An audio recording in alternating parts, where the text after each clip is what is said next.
Hi there, and welcome to the Free West Media YouTube channel. If you haven't subscribed to it yet, please do so. Immediately click on the subscribe button and the bell so that you can get notifications of our new videos appearing on the channel. Now today I want to comment a bit on the Minneapolis riots that have been taking place in the USA over the past week. We know that there's a certain relationship between black riots and liberal media. And I'm not the only person saying that. In fact, a black lady here in South Africa, who's also quite a well-known commentator on Twitter and other social media, Unathi Kwaza, even before hearing my opinion, she sent me she has been tweeting about that, and she sent me a voice note on WhatsApp, essentially saying that in the voice note. And I want to just, without further ado, play the voice note to you as a kind of an introduction to what I have to say. And I'll also, just use my laptop just to show you her picture on camera while we're going to talk about this.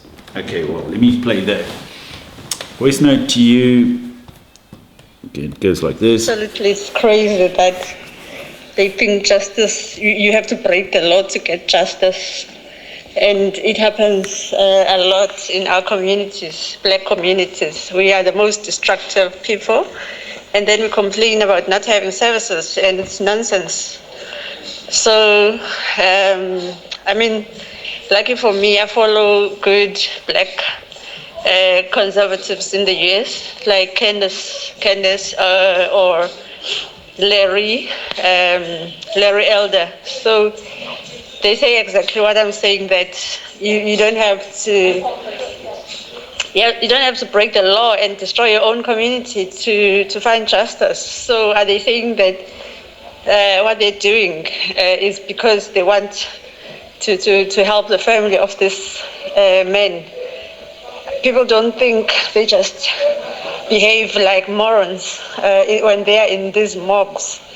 And CNN and BBC, they encourage such behavior. I don't even watch them anymore because of the same thing. So, it's just ridiculous when you think about it.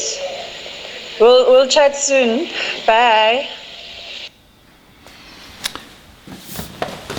Well, there you have her opinion, and sees the same relationship between these global liberal media like CNN and BBC and so on, and these black riots or race riots that occur quite frequently all over the world, especially in the USA and in South Africa. In the US, we know, of course, that there's a whole history of such riots.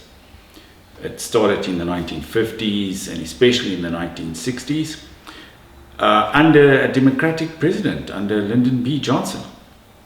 And especially the riots in Detroit that started on the 23rd of July 1967.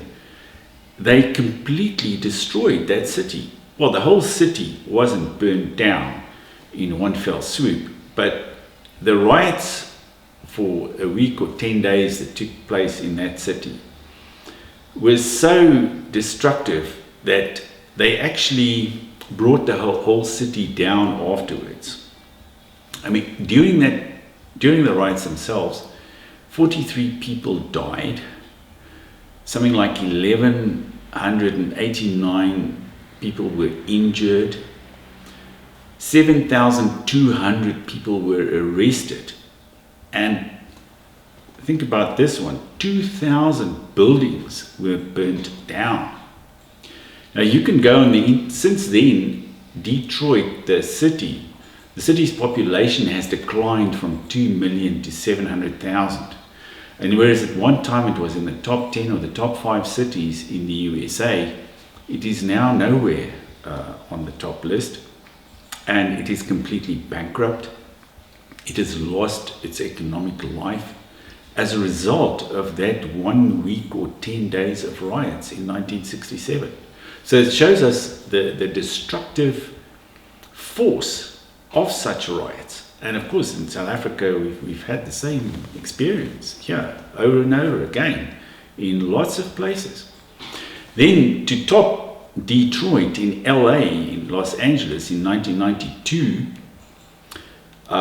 there were the riots after the arrest of Rodney King, in which 63 people died and almost 2,500 were injured. 12,000 people were arrested. Biggest riots ever in the United States. Then after that, more recently, we had the Ferguson riots after the death of what was his name? Yes, in Ferguson, Missouri. We had Michael Brown, who was shot by a white policeman, and then the entire city exploded into riots.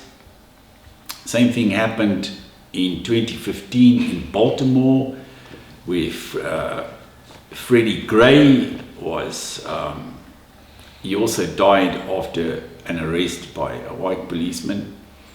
And now we've had the similar situation in Minneapolis and the St. Paul area, the so-called Twin Cities area, where 5 police stations had to be evacuated and were actually more or less burned down. Buildings were burned down, huge destruction taking place there. And CNN and the other liberal media, they absolutely love this stuff, because for them, black riots or race riots are just a political tool to discredit conservative governments, such as the government of Mr. Donald Trump, the Trump administration. And the same thing took place in South Africa in the mid-1980s, when P.W. Botha was president of South Africa. A huge contingent of international journalists descended on the country, and they traveled around, and wherever their cameras were, people just started rioting spontaneously. In fact, that was told to me by one of the most left-wing journalists in the country, Mr. Erwin Manoim of the Daily Mail. He personally told me that as soon as these cameras appeared, then out of nowhere, these mobs would assemble and they would just start burning stuff and riot, and for the cameras. So the media play an extremely important role in fueling the kind of this destructive theater constituted by these riots. In another incident a few years ago, in 2017, in a small town in South Africa called Kolini, there was an incident where a black boy, teenager, was arrested because he was stealing some produce from a farmer's land, and then he fell off the pickup truck, or the bakkie as we call it here, and he died as a result of his injuries. And then the whole town erupted into riots, and half the town was burned down. There was extreme racial animosity between the white and the black people in the town, and the media, again, they went completely overboard in accusing people of racism and so on, and stigmatizing all the white people in the town as racists. And it took a lot of effort to actually get the town going again. And I think there was a white minister of religion, an Afrikaner man in the town, who managed to calm things down and get people to cooperate again. But that's the story, and we are living it now this week in the international media after these Minneapolis riots, and heaven knows how long they are still going to last, because such incidents are exploited by the liberal media, especially by CNN in the USA, and they fuel the animosity and the destruction. Thank you very much for listening to us once more, and we're working on some very interesting videos at the moment, for which we've also got a bit of a fundraiser going at the moment. We'll post some information about that quite soon. And please subscribe when you see the Free West logo appearing on the screen. And until next time, goodbye.